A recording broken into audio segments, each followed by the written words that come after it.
그러니까 전부 친일파들이 이승만 정부에서 득세했다 이렇게 되는 거란 말이에요. 그래서 이런 식으로 프레임을 딱 갖다 거니까 이승만을 인간적으로 막 매도하기가 쉬워지잖아요. 그래서 그것이 지금까지 오는 거예요.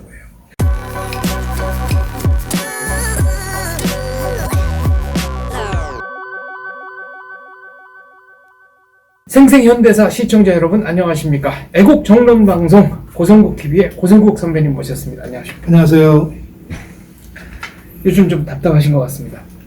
예, 여러 가지로 걱정이 많아요. 네. 구체적으로 어떤 뭐 보통 우리가 얘기하잖아요. 한 번 실수는 실수지만 두 번 실수는 멍청하고 바보라서 당하는 거다. 우리가 6년 전에 박근혜 대통령을 탄핵으로 잃고 또 감옥에 가는 것도 막지를 못했어요. 4년 9개월이나 살다 나와서 지금 고생하고 계신데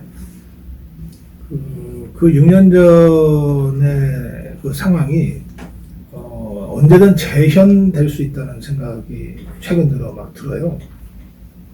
우리 내부에서 집단적 배신이 언제든 다시 있을 수 있겠다 싶고, 또 그로 인해서 윤석열 대통령도 아주 정치적 핍박을 받고 뭐 정말 탄핵당하고 감옥에 갈지도 모르겠다 싶은 생각이 들고, 또 지금 좌파들이 공개적으로 그런 협박을 하고 있잖아요.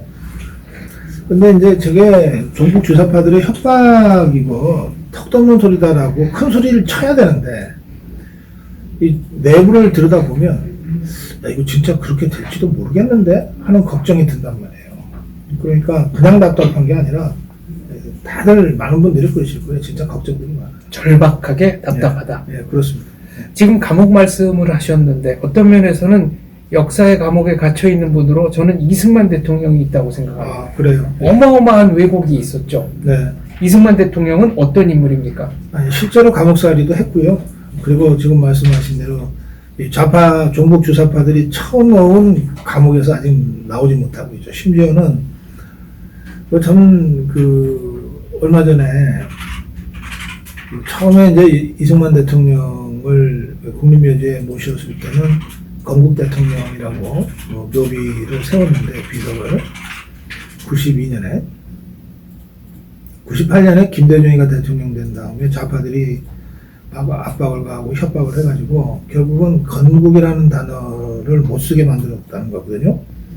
그래서 할 수 없이 초대 대통령이라는 비석을 지금 세워놨어요. 원래 비석을 땅에다 묻었다 그러지 않았나요? 그러면서 원래 비석은 그렇게 되면 이제 없애야 되는데, 이제 이인수 박사, 그 이승만 대통령의 아드님 이인수 박사가 자기는 도저히 그렇게는 못하겠다. 언젠가는 이걸 다시 파내서 세울 날이 올 거다라고 생각하고 모든 책임 내가 지겠다 하면서 땅에 묻었다는 거거든요. 그래서 땅에 묻혀 있어요.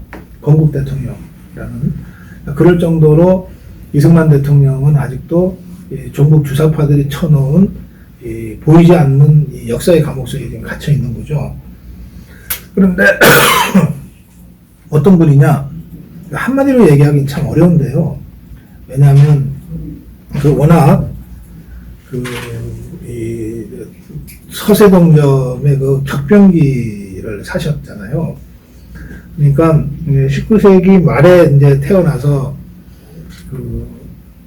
20세기 중반까지 이제 살다가 가셨는데, 그 시기가 우리나라가 식민지로 전락하는 시기고, 그리고 또 그 식민지에서 해방이 되는 시기고, 그 다음에 해방 이후 전 세계적으로 자유민주 진영 대 공산 진영 간의 냉전이 시작됐던 시기고, 그 냉전 중에서는 거의 유일한 2대 열전이 있잖아요. 차가운 전쟁 중에서도 뜨거운 전쟁이 두 번 있었는데, 그게 첫 번째가 6.25 전쟁이고 두 번째가 베트남 전쟁이란 말이에요. 그러니까 이 6.25 전쟁을 직접 대통령으로서 겪어낸 사람이고 그 전쟁을 이겨낸 사람이란 말이에요. 그러니까 그야말로 현대 세계사의 한가운데 있었던 사람이죠. 이승만 대통령이 아마 크게 보면은 이제 이 조선 왕족의 그 반계에 해당될 겁니다. 이시조선에. 그래서 일찍 좀 자각하고 공부도 할 수 있었던 그런 인물인데, 그 청년 시절에 감옥에 들어가잖아요. 거의 사형 선고를 받죠. 네. 사형 선고를 받는데, 그 재주를 이제 안타깝게 여겨서 그 당시에 그 이승만을 아꼈던 사람들이, 선배들이 이제 꾀를 냅니다. 미국으로 마침 그 신사유람단 같은 시찰단이 가게 되는데, 뭐 영어도 좀 알고 뭐 좀 아는 사람이 누가 가서 뭘 좀 통역도 하고 수발도 해야 되지 않냐. 지금 마침 옥에 갇혀 있는 이승만이라는 젊은 청년이 있는데 딱 그 제목이다. 그래서 그 왕의 특사로 미국을 가게 되잖아요. 거기서부터 이제 그 이승만 대통령의 미국 독립운동이 시작되는데요. 그러니까 그 영모죄로 갇혀서 이제 감옥에 있으면서 꽤 오래 살았어요. 6년인가 네. 수감 생활했죠. 예, 그렇습니다. 살면서 그 안에서 최초의 영안사전을 만들어내고 그랬다는 건 아니고. 그렇죠. 천재죠, 천재. 독립정신도 옥중에서 집필을 그렇죠. 하셨습니다. 그러니까 천재입니다. 그리고 아주 뛰어난 통찰력을 가진 선각자죠. 그런 사람이 이승만 대통령이었어요. 그래서 그 이후에 이제 그렇게 해서 사실 구사일생으로 목숨을 건지는 과정이 박정희 대통령하고 비슷해요. 남로당으로 예, 몰렸다가 남로당의 비밀당원으로 여수 순천 반란 사건을 배후 주도 조정했다는 혐의로 잡히잖아요. 김창룡 특무대 잡혀서 거의 이제 그 사형당할 지경에 와요. 그런데 박정희라는 인물의 그 뛰어난 능력과 그 애국심, 공인정신, 이런 거를 알던 선배 동료들이 적극적으로 구명운동에 나서잖아요. 김창룡 특무대장을 포함해서 당시 정일권 장군이나 이런 사람들, 백선엽 장군, 이런 사람들이 구명운동에 나서서 그야말로 구사일생으로 살아나거든요. 그러면서 큰 어떤 그 사상적 전환을 하죠. 그런 그 과정을 보면 똑같은 건 아니지만 이승만 대통령도 박정희 대통령도 뭔가 이 쓰임이 있다. 아직은 죽을 때가 아니다. 하늘이 그렇게 생각하신 건지 지금 구사일생으로 살아납니다. 그 이후에 이제 미국에서 이제 망명 생활을 하면서 독립운동을 이제 본격적으로 시작을 하는데, 처음 활동했던 무대는 하와이입니다. 그래서 이제 하와이 최초로 한인교회를 세우고, 그러니까 나중에 그 이승만 대통령의 그 건국 과정에서 제시했던 그 주장 중에 하나가 기독교 입국론이라고 하는 게 있거든요. 그러니까 그 이승만 대통령한테 기독교라고 하는 것은 그냥 그 신앙이 아니고, 미국의 건국 과정을 봐도 그렇고, 지금도 미국 대통령들은 대통령 취임 선서할 때 성경에 손을 대고 하잖아요. 그렇습니다. 네, 그러니까 개인적 신앙을 넘어서 근대 국가를 형성하는 과정에서 기독교의 역할이라고 하는 것을 분명하게 인식하고 있었던 그런 사람이죠. 그래서 하와이에 그 제1호 한인교회를 세우고, 그걸 중심으로 활동을 하면서 활동폭을 넓혀서 이제 미국 그 워싱턴에 가서 박사를 윌슨 대통령 밑에서, 윌슨 교수 밑에서 받고, 그리고 국제적으로 이제 활동을 쭉 하고, 그 결과 이제 국제적으로 제일 저명한 한국인이 되는 거예요. 그러니까 그 국제적으로 가장 저명한 한국인이고, 아주 젊은 시절에 개혁을 외치다가 대역죄로 몰려서 사형 선고받고 감옥에 살고 했던 그 일련의 과정에서 이른바 국민적 인지도가 높아지고 신망이 생긴 거죠. 그것 때문에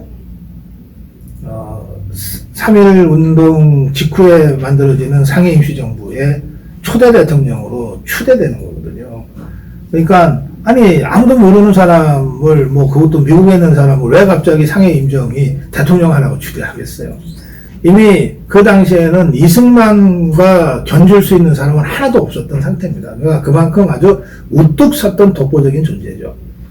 그래서 우리가 잘 알고 있는 뭐 도산 선생이라든지 뭐 이런 사람들이 다 이승만 대통령 추대 쪽으로 의견을 모았던 거거든요. 그렇게 해서 초대 대통령이 됩니다. 김구는 당시에 전혀 이름이 알려져 있지 않았던 무명에 불과했어요. 한 살 차이인데, 그러다가 상해임정에 나중에 찾아가잖아요. 찾아가서 문직이라도 시켜달라고 하면서 독립운동에 이제 합류하고 나중에 김구라는 거목으로 자라지만, 그렇게 따지면 나이는 한 살 차이나 이승만 대통령은 이 독립운동의 역사에서나 또는 이런 사회활동, 정치활동의 역사에서나 김구 선생보다 한 20년 가까이 앞서갔던 그런 선각자라고도 할 수 있습니다.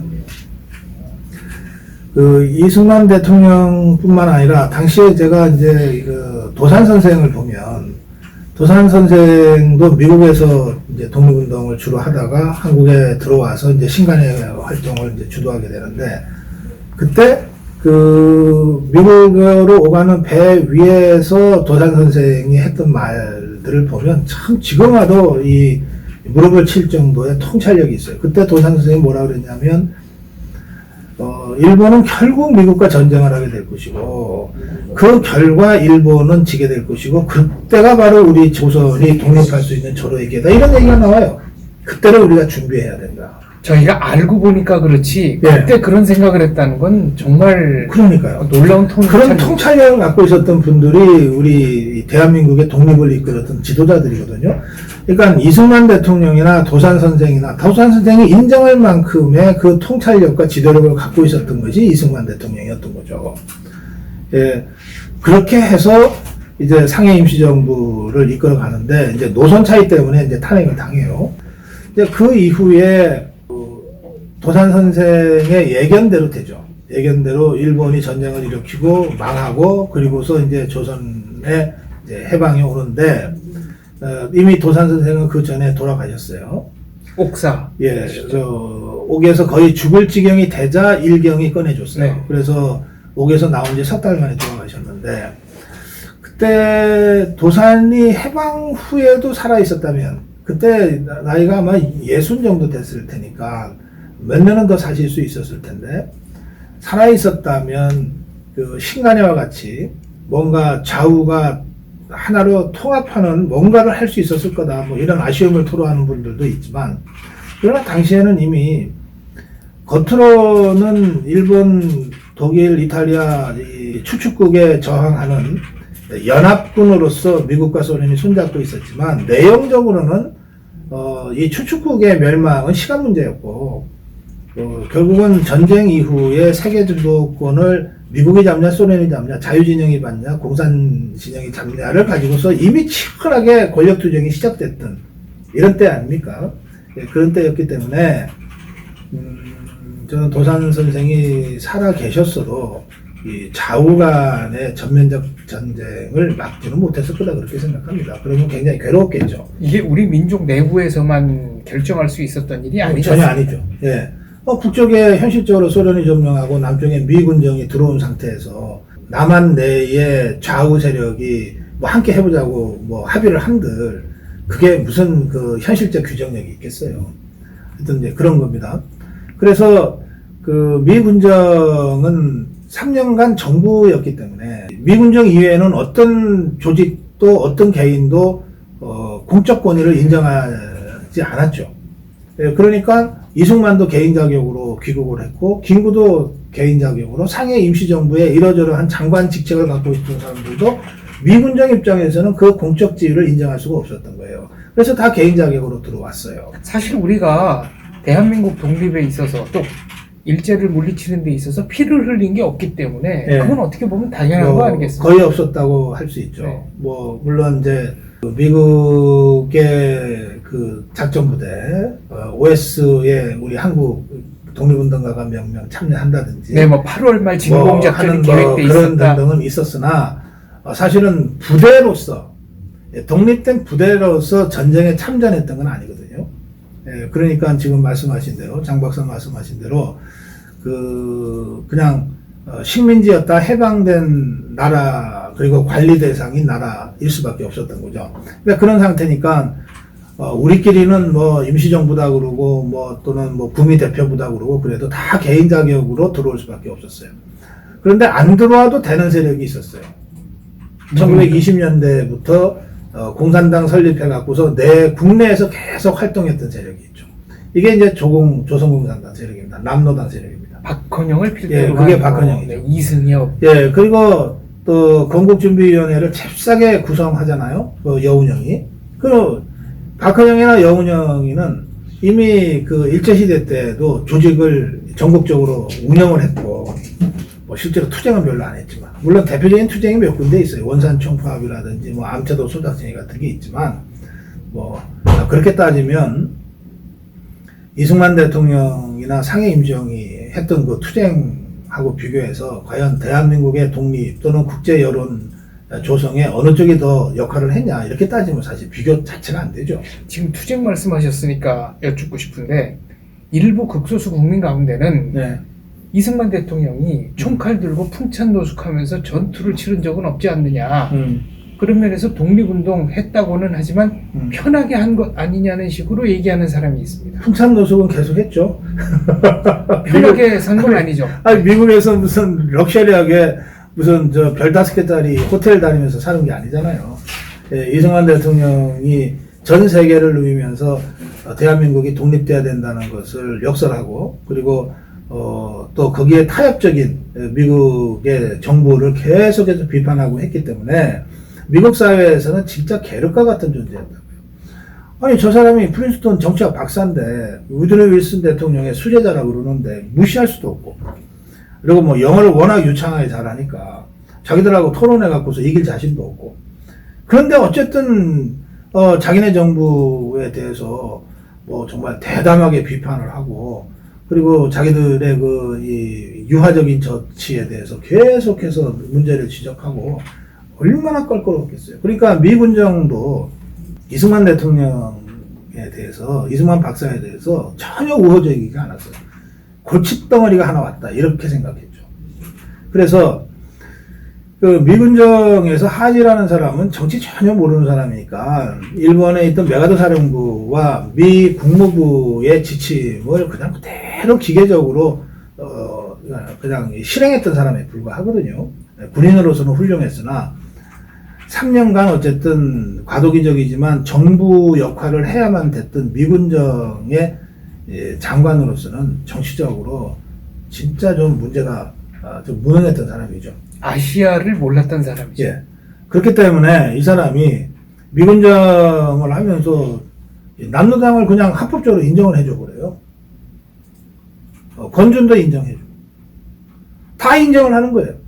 그래서 정당 등록 받으니까 뭐 300몇 개인지 네. 400몇 개가 등록했다는 거 아닙니까? 그러니까 다 인정을 해주는데 북한은 김일성 집단 빼놓고는 다 죽여버리잖아요.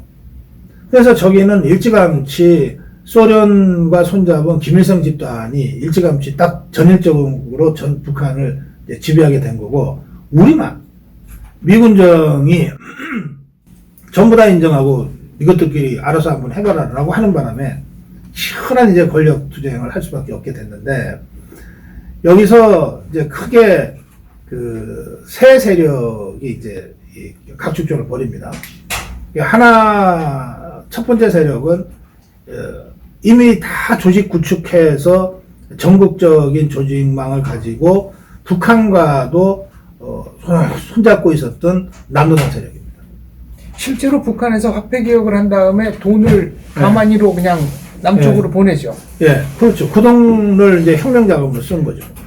돈도 제일 많고 조직도 제일 많고 이런 남로당 세력이 이제 대한민국 당시의 정치 정세 속에서 보면 한 6대4, 7대3 정도로 우세했어요. 북한 빼놓고도 남한만으로도 그랬어요. 그리고 두 번째 세력이 여운형이나 김구, 상해임정 같은 사람들입니다.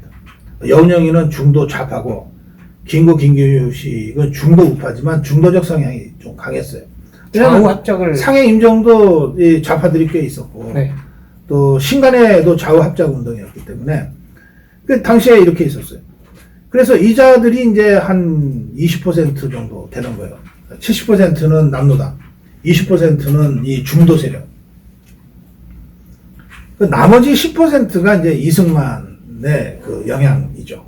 이승만 박사는 그 오랜 동안 이제 그 1차 세계대전 이전부터 미국에서 전 세계 정치를 봐왔잖아요. 봐오고, 자기 스승인 우드로 윌슨이 대통령에 대해서 정말 이상주의적인 세계정부로 제안했던 국제연맹이 어떻게 힘없이 무너지는지도 봤단 말이에요. League of Nations. 아, 그렇죠. 이게 그냥 힘없이 무너져 버리잖아요. 그리고 2차 세계대전이 어떻게 전개되고 그 과정에서 실제로 겉으로는 연합하지만 속으로는 미국과 소련이 세계 패권을 둘러싸고 얼마나 치열하게 서로 경쟁을 하고 있는지를 너무나 잘 알잖아요. 그러니까 한국에 이 조선에 들어올 때부터 이거 좌우합작은 불가능한 거야. 이건 미국의 전략 때문에도 소련의 전략 때문에도 안 되는 거야. 우리가 먹히든지 우리가 먹든지 둘 중에 하나야. 이렇게 딱 처음부터 생각하고 들어온 거예요. 네, 그래서 공산주의자는 호열자와 같다. 인간이 예. 어떻게 콜레라균과 대화할 수 있느냐고 했습니다. 근데 이렇게 공개적으로 얘기를 하니까 미군정이 불편해진 거예요. 아니, 미군정 입장에서는 미소공동위원회도 한번 해보라 그러고, 가급적이면 좀 같이 좀 평화롭게 해보라 그러고, 공산당도, 남로당도 인정하고, 뭐, 건준도 인정하고 다 있는 판에, 유독 이승만 박사가 미국에서 왔다 그러면서 자꾸 자기네 정책하고, 상충되는 주장을 하니까 굉장히 불편했던 거죠. 그때 이승만을 가장 미워했던 사람 중에 하나가 미 국무부 안에 있었던 간첩단들입니다. 예, 그래요. 예. 그래서 이제 제일 활동에 제약을 많이 받고 있던 이승만 박사가 이대로 가면 도저히 안 되겠다. 그리고 특히 신탁반탁이 결정적이었습니다.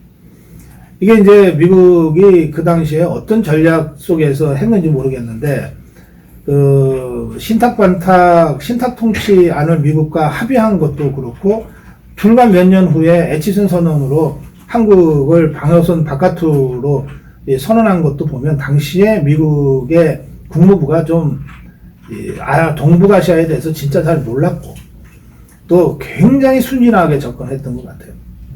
그러다 보니까 한국에서 직접 통치를 담당한 미군정이 아니라 그 위에 국무부, 그 위에 대통령하고도 맞짱 떴던 이승만 박사 입장에서는 이것들 상대하기가 너무 깝깝했던 거죠.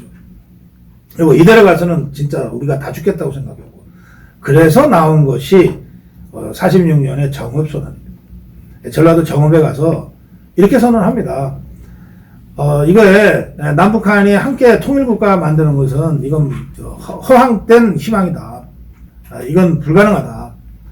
현실적으로 유일하게 가능한 것은 이미 소련군과 김일성 집단이 지배하고 있는 북한을 제외하고 미군정이 통치하고 있는 남한 지역에서 유엔 감시하에 자유선거를 통해서 자유민주주의 국가를 수립하는 것만이 유일한 길이다. 이렇게 선언을 합니다. 46년에.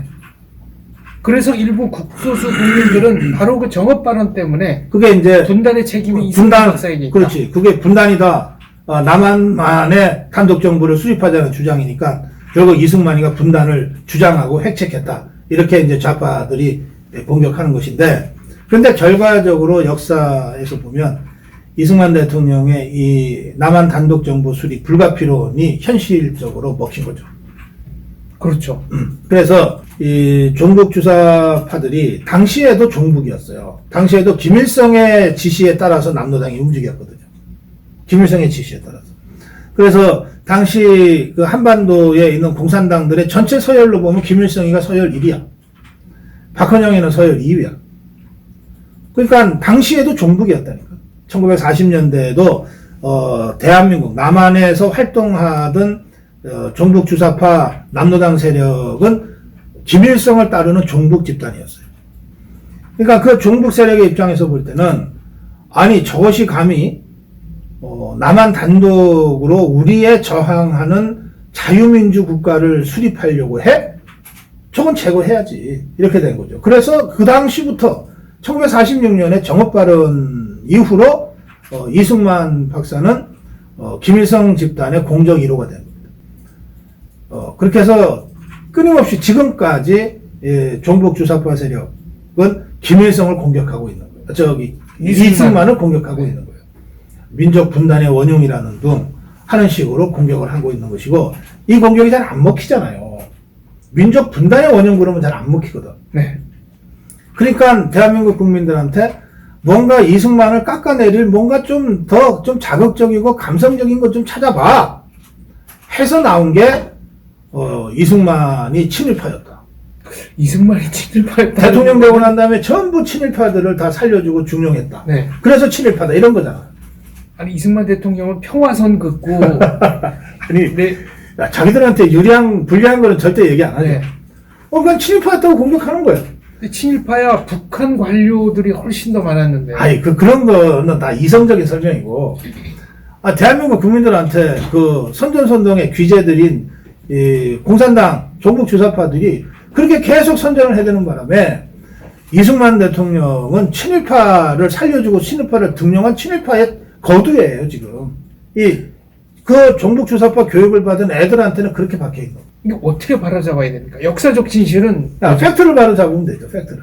당시에 이제 48년 8월 15일 대한민국이 건국되잖아요. 정부 수립. 네, 대한민국 건국. 대한민국과 정부 수립. 네. 근데 이제 대한민국이 건국되고 이승만 대통령이 대통령에 취임하면서 정부를 조직해야 되는데, 이 정부라고 하는 거는 행정 능력을 가진 사람들에 의해서 조직이 돼야 되잖아요.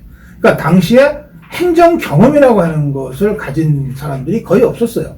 왜냐하면 일제 시대에는 이게 근대 국가가 아니잖아요. 그러니까 봉건제 국가에서 왕조 국가에서 식민지를 거쳐서 근대 국가가 됐기 때문에 근대 국가에 필요한 뷰로크래트, 이 관료 조직이라고 하는 것이 양성될 수가 없었어요. 불가능했죠. 예, 양성될 수가 없었어요. 그러니까 일제 총독부에서 뭔가 하다못해 면장을 한 사람도 뭔가 행정 경험이라는 걸 갖고 있으니까 이 사람들을 우선 쓸 수밖에 없었던 거예요.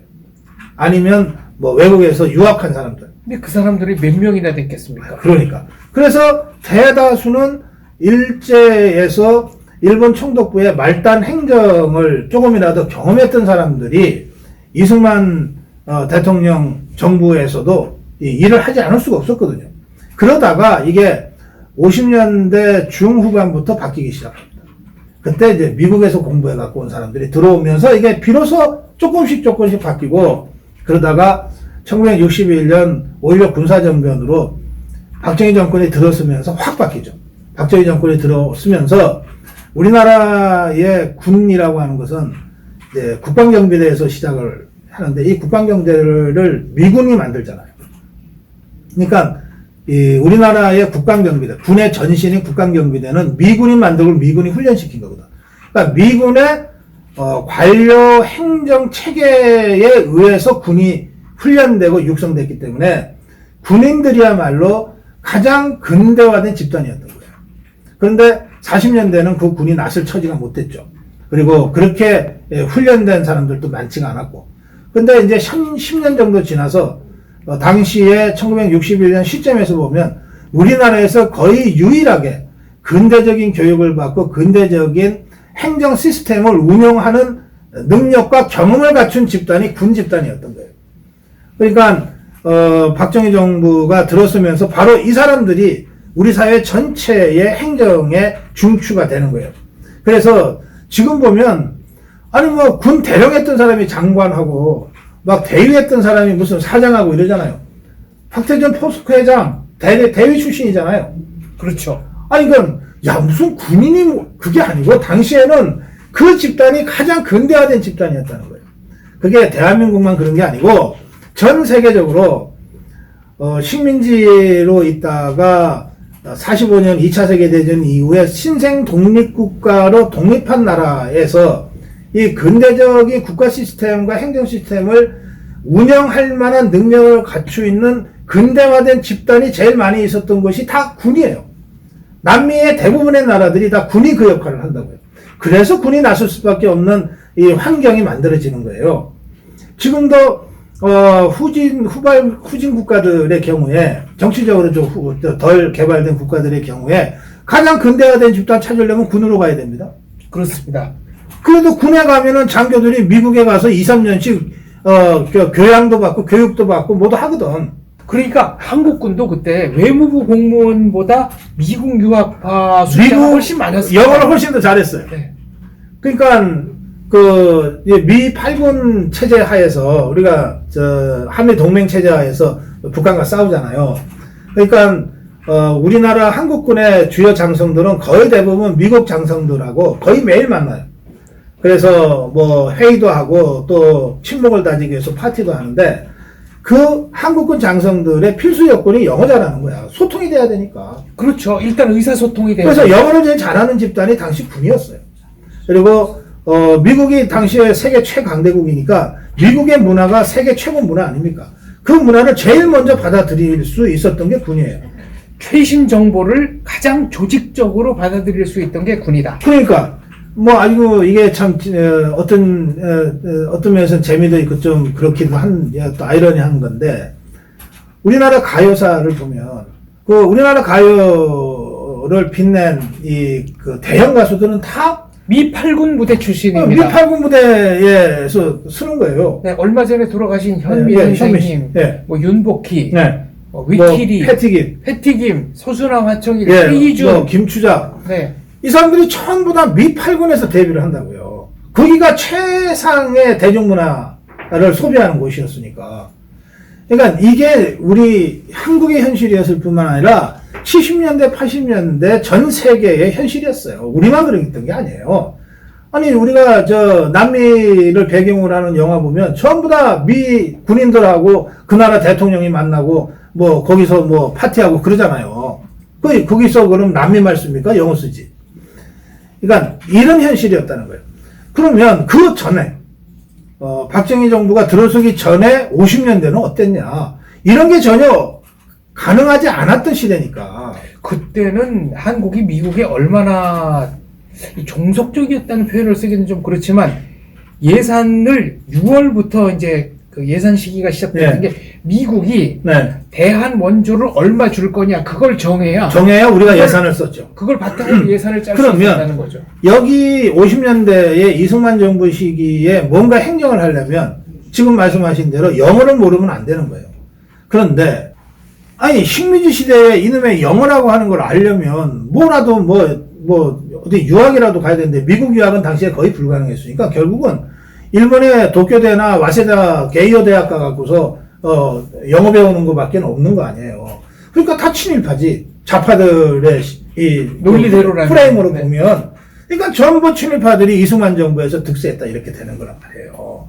그래서 이런 식으로 프레임을 딱 갖다 거니까 이승만을 인간적으로 막 매도하기가 쉬워지잖아요.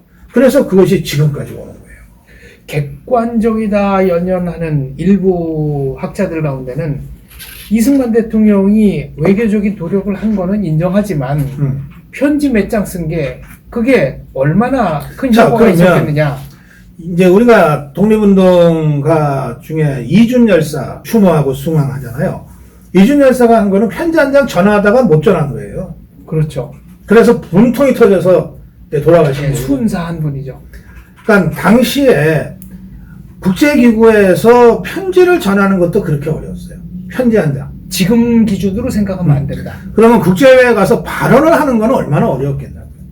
그거를 이승만 박사가 그걸 내내 전 세계를 다니면서 하고 다녔던 거예요. 그러니까 이승만 박사가 나타나면 우선 미국에서는 아니까 제지해요. 못 들어가게.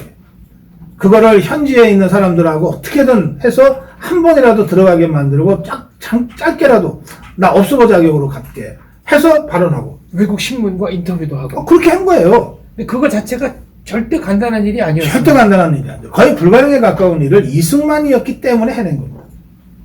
그리고 이제 프란체스코 도나 여사도 그 과정에서 스위스에서 만나, 오스트리아에서 만나. 그러니까 이승만 대통령의 이 젊은 시절을 보면 그야말로 풍찬노수, 그리고 거의 불가능한 일을 해낸 사람. 그리고 조선은 몰라도, 코리아라고 하는 건 몰라도 이승만은 알아.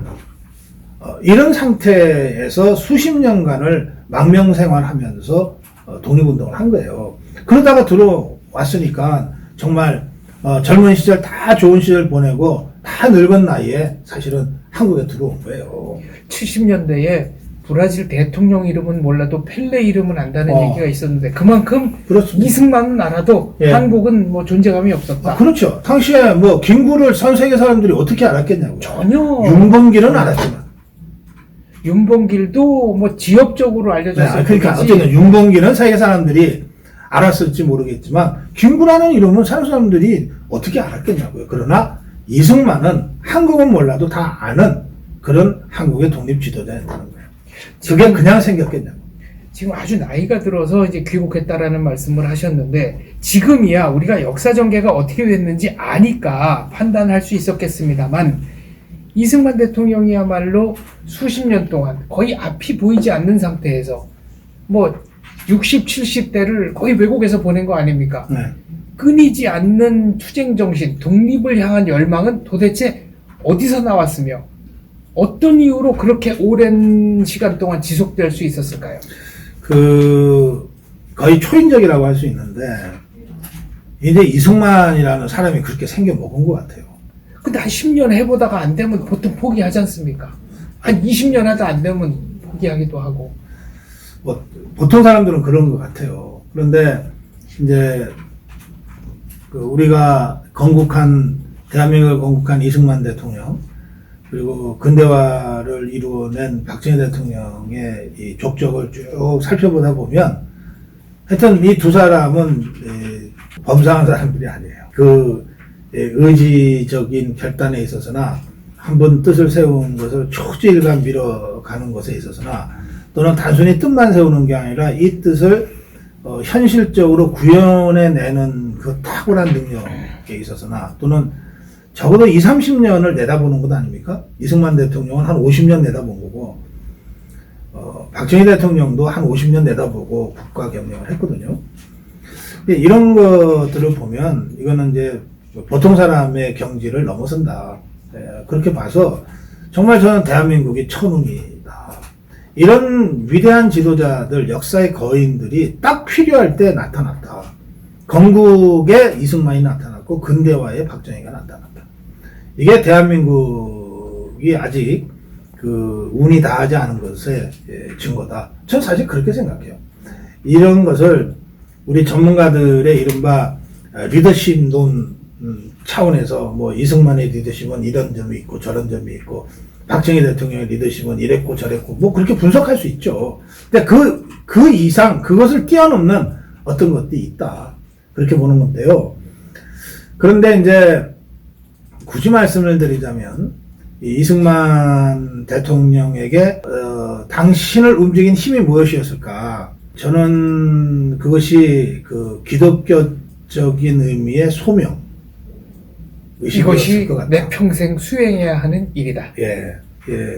이승만 대통령이 날 때부터 기독교인은 아니었을 겁니다. 모태신앙은 아니었을 거예요. 아마 배제학당 다니면서부터 기독교가 됐다고 그때부터 알려져 있죠. 이제 신앙을 갖게 됐고, 그리고 깊이 평생 신앙생활을 했어요.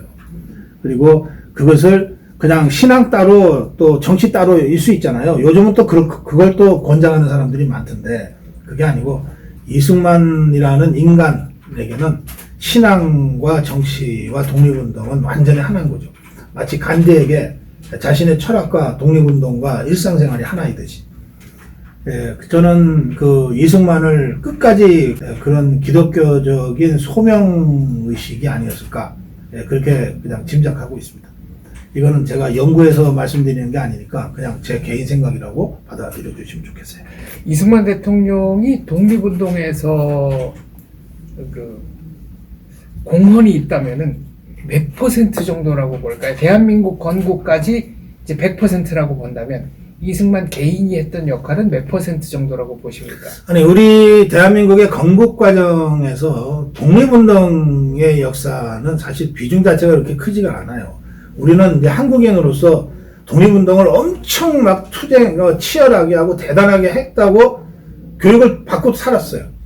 그리고 교과서 국민학교 때부터 안중근 열사, 안중근 의사, 윤봉길 의사 막 이렇게 듣고 유관순 열사 듣고 살았지만 그러나 이제 냉철한 역사 이 연구자의 입장에서 보면 우리가 아까 잠깐 그린 얘기가 나왔지만 45년의 해방되는 과정에서 대한민국 우리 당시 조선의 독자적이고 주체적인 독립운동 역량이 얼마나 이게 반영이 됐냐 따지면 그 비중이 이렇게 높지 않거든요.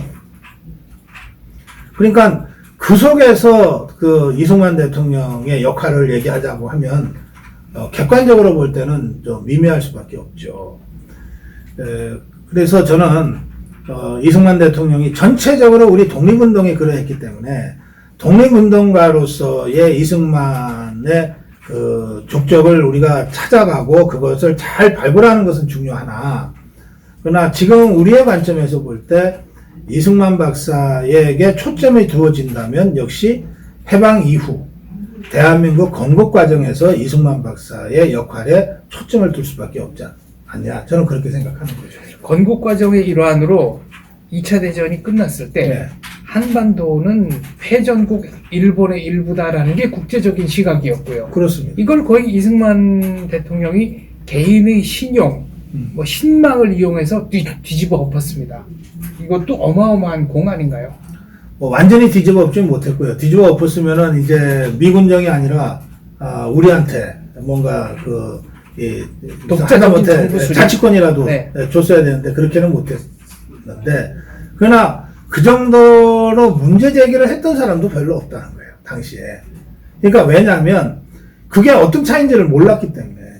그러니까 우리가 몇몇 선각자들의 통찰력과 이런 것들을 높게 평가하지만 우리 국민 일반 또는 이 정치판의 수준은 이게 그냥 식민지 일부로 간주되느냐 아니면 그 식민지 본국에 끊임없이 투쟁한 그래서 마침내 국권을 회복한 그런데 아직은 독립하지 못한 그런 존재를 인정되느냐가 얼마나 중요한 차이인지를 몰랐던 거죠. 만약에 우리가 그것을 인정받았다면 여러 국제회의, 대한민국의 운명을 결정짓고 분단을 결정한 뭐 얄타 회담이라든지 포츠담 회담인지 하는데도 적어도 옵소보 자격으로는 가서 발언을 할 수 있었어야 될 거예요.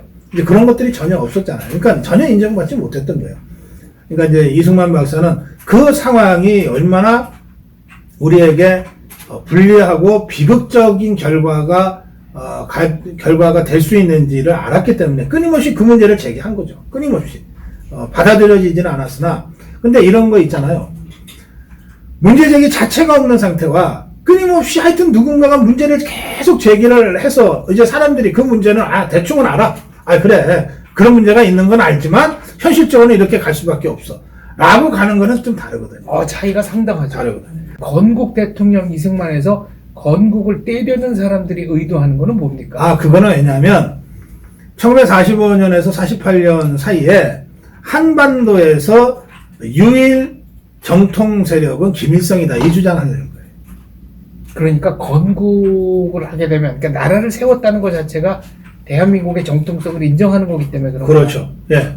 그러니까 대한민국이 유일 합법정부잖아요. 네. 우리의 공식 입장은 유일 합법정부고 그때 북한에 세워진 권력체는 저건 국가도 아니고 북한 지역을 또 북한 주민을 불법적으로 점유하고 있는 반국가 단체에 불과하다. 이게 우리의 공식 입장입니다. 일종의 행정 집단이다. 예. 이거는 1948년도 그랬고 지금도 그런 거예요. 그런 입장에서 보면 결국 이 대한민국뿐만 아니라 한반도 전체에 있어서 국가 정통성을 어느 쪽으로 인정하느냐의 문제인 거예요. 그러니까 이승만 대통령을 건국 대통령으로 인정하는 순간 김일성을 부정하게 되는 거거든. 그러니까 차라리 내가 죽으면 죽었지 어떻게 김일성을 부정하냐. 이거지 좌파들, 종북주사파들의 생각은. 그러니까 일대 초대 대통령을 지냈다는 것은 부정할 수 없으나 건국이 아니고 그냥 정부 수립에 불과했다 라고 주장하는 거예요. 그래서 그 건국이라는 단어에 그렇게 알레르기 반응을 보이는 거죠. 조갑재 선생님 책에 보니까 이승만 대통령은 평생 김일성이라는 말을 단 한 번도 언급하지 않았다고 합니다. 아이고 무슨 마적대를 뭘 언급을 해요. 아니 그래서 그러면 건국을 부정하는 사람들이 그렇게 대한민국의 정통성을 부정해서 얻는 거는 뭐가 있습니까? 건국을 부정하면 지금의 대한민국도 그냥 괴뢰 정부에 불과한 거죠. 정통성이 없는 권력이 되는 거지. 김일성 정권이 정통성이 있고 그것을 이어받은 김정일, 김정은 정권이 정통성이 있고 대한민국은 그냥 남측의 미괴뢰 집단의 하수인 정도로 전락하는 거거든요. 그러니까 문재인이가 평양 가서 어떻게 합니까? 남측 대통령하고 인사를 하잖아요. 아 저는 남측 대통령이다. 예, 대한민국 대통령 이렇게 얘기를 네. 하잖아요. 안 했는지 못 했는지 모르겠어. 이정희 전 통진당 대표도 남쪽 정부가라는 네, 말을 그래요. 방송에 나와서 했습니다. 예, 그래요. 남쪽 정부, 남쪽 대통령. 이거는 대한민국 대통령의 정통성을 사실상 부인하는 전제 위에서 이런 발언이 나온 거예요. 더구나 우리 같은 이제 평론가나 연구자가 편의적으로 북쪽 정부와 남쪽 정부, 북측과 남측 이렇게 얘기하는 것과 다른 거예요. 문재인이가 가서 얘기한 것은 대통령으로서 북한에 가서 얘기한 거예요. 공식 발언입니다. 공식 발언에서 남측 대통령이라고 한 거예요. 그것은 공식적으로 북한의 김일성 정권이 정통성이 있다는 것을 사실상 시인한 거랑 똑같은 거예요. 그러니까 이게 종북 주사파들의 오랜 염원을 문재인이가 평양 가서 해놓은 거지. 그 점에서는 문재인이가 찌질하고 겁이 많다고 얘기할 게 아니에요. 제일 용감했던 자지. 종북 주사파들 중에는. 공식 발언으로 질러버렸으니까. 김대중이나 노무현이보다도 적어도 북한 종북 주사파와 김정은 집단의 입장에서 볼 때는 문재인이가 제일 용감하게 질러준 거지. 어떤 면에서는 대한민국 내부의 상황이 그만큼 북한에 호의적으로 바뀌었기 때문에 그런 발언이 나왔다고도 볼 수 있는 거 아닙니까? 뭐 호의적으로 바뀌게 만든 게 문재인이죠. 끊임없이 그 여론 조작을 하잖아요. 만나보니까 스마트하고 젠틀하더라. 김정은이더라. 이거는 네? 참 아니 이런 식으로 대통령이 얘기하고 범여권의 종북주사파 범여권의 주요 인사들이 얘기를 하고 이거를 모든 언론이 대서특필하고 아니 자기 말하는데 졸았다고 그 자리에서 끌어내서 총살하는 이런 그리고 사람이 그 언론들이 김정은이를 칭송하는 프로그램을 얼마나 만들어냈습니까? 아부하려고. 김정은이한테 바치는 헌사 같은 이 다큐멘터리 뭐 이걸 얼마나 많이 만들어냈습니까? 그러니까 국민들 입장에서는 김정은이 본 적도 없어. 그리고 실제로 북한에서 무슨 참상이 벌어지는지도 정확하게는 잘 몰라요. 그런 상태에서 대통령이라는 자부터 그렇게 김정은이를 축켜 세우고 입에 침이 튀도록 막 칭송을 하고 곧 막 평화가 올 것처럼 얘기하고 그러니까 그렇죠. 국민들 입장에서 점점 뭐 그럴 거예요. 당장 기차 타고 뭐 그리고- 평양 개성 뭐 가고 막 그리고 막 백마 타고 뭐 백두산 날아다니는 것 같고 그거 동물 학대입니다. 그렇지. 아니 그 체중으로 말을 탄다는 거는 이거는 동물 학대입니다. 동물 학대지. 그 동물 학대 주장하시는 분들은 왜 아무 얘기 안 그러니까 하시는 그런 식으로 뭐 이렇게 이 북한의 선전술이 하여튼 어쨌든 먹혀 들어가는 게 있거든요. 네. 그걸 가지고서 거의 여과도 하지 않고 이걸 그냥 틀어주고 사실은 종편들도 보도자료라는 형식으로 방송 참고 영상이라는 형식으로 계속 틀어주잖아. 응? 김정은이 백마 타고 달리는 김정수이가 뭐 백두산 천지에 가서 뭐 이물이 더 좋아요 뭐 이런 걸 계속 틀어주면서 세뇌시켜 온 거죠. 스며들듯이 우리가 세뇌됐다. 그런 말씀이시네요. 아주 감성적으로 접근하는 거예요. 북한의 선전선동, 공산당 선전선동의 핵심이 감성적 접근입니다. 그렇습니다. 한 부분만 딱 떼어내서 최대한 감성적으로 포장을 하는 거죠. 그래서 오늘의 마무리 질문을 네. 여쭙겠습니다. 이승만 대통령이야말로 서두에서 말씀드린 대로 역사적 감옥에 아직도 갇혀 계신 듯하고 또 젊은 세대들은 이승만 대통령에 대해서 왜곡된 정보만을 가지고 있는데 젊은이들에게 대한민국의 젊은이들에게 이승만 대통령에 관해서 꼭 이 말만은 좀 해야 되겠다. 어떤 말이 하고 싶으십니까? 프란체스카 여사가 속옷을 기어 입었다고 하거든요. 뭐 가난한 나라의 대통령 부인이었으니까 뭐 진짜 어쩔 수 없었다고 할 수도 있지만 그렇게 안 살 수도 있었거든요. 그 이승만 대통령이 남긴 게 하나도 없어요. 그냥 살던 집 하나 덜렁 남겨놓은 거지. 예, 지금 그 이화장은 이인수 박사, 그 이승만 대통령이 후사가 자식들이 없었기 때문에 하와이에서 이제 대통령에서 물러나고 나서 이미 80 중반이 넘어서 그 고령의 전직 대통령이 된 상태에서 하와이에서 좀 몇 달이라도 좀 쉬었다 가시라, 날씨가 좋은 곳에서 해서 갔다가 영영 못 돌아오셨는데, 그때 하와이에서 이대로 죽으면 정말 제사 지내 줄 사람도 없지 않냐, 이런 주위의 강권과 권유로 이제 이인수 박사라는 양아들을 이제 맞이합니다. 그 이인수 박사가 지금 벌써 90이 넘어서 이제 이화장에서 그 조혜자 여사 부부가 진짜 단촐하게 또 외롭게 이화장을 지키고 계시거든요. 젊은이들한테 뭐 이승만 대통령이 이랬다 저랬다 다 떠나서 그 이화장 한번 가봅시다. 제가 그거 권하고 싶어요. 그냥 그 바람 쐬러 가기 좋은 곳이에요. 네, 해화동에 있죠. 예, 해화동에 있어요. 대학로에 있으니까 그냥 이화정 찾아서 가시면 돼요. 거기 이렇게 내비게이션 쳐도 나와요. 가셔서 한번 이렇게 둘러보시는 것만으로도 왜 이런 사람이 그 묘비가 땅에 파묻혀져 있어야 하는지를 생각하시게 될 거예요. 그리고 이 이인수 박사는 참 인자하세요. 평생 양 아들 된 죄로 그 이승만 대통령 프란체스코 여사를 평생 누가 되지 않도록 조심조심하면서 살아오셨어요. 이분들의 짧은 몇 마디로도 우리의 참 이 아픔 많은 현대사를 여러분들이 잠깐이라도 느끼시면 돼요. 저는 사람의 생각을 바꾸는 것이 이성적 논리적으로 생각을 바꾸는 것 이전에 마음이 먼저 좀 움직여야 된다고 생각해요.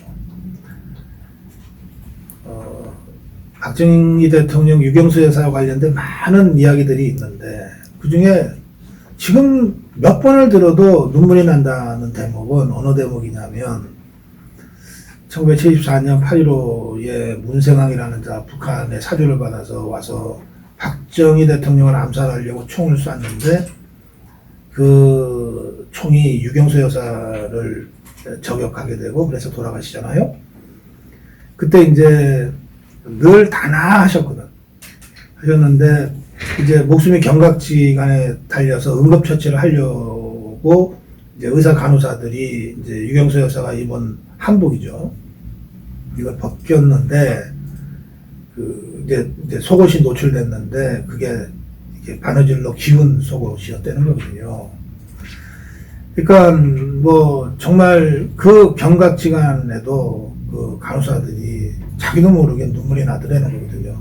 이렇게 사셨던 분인데, 그러니까 이런 어떤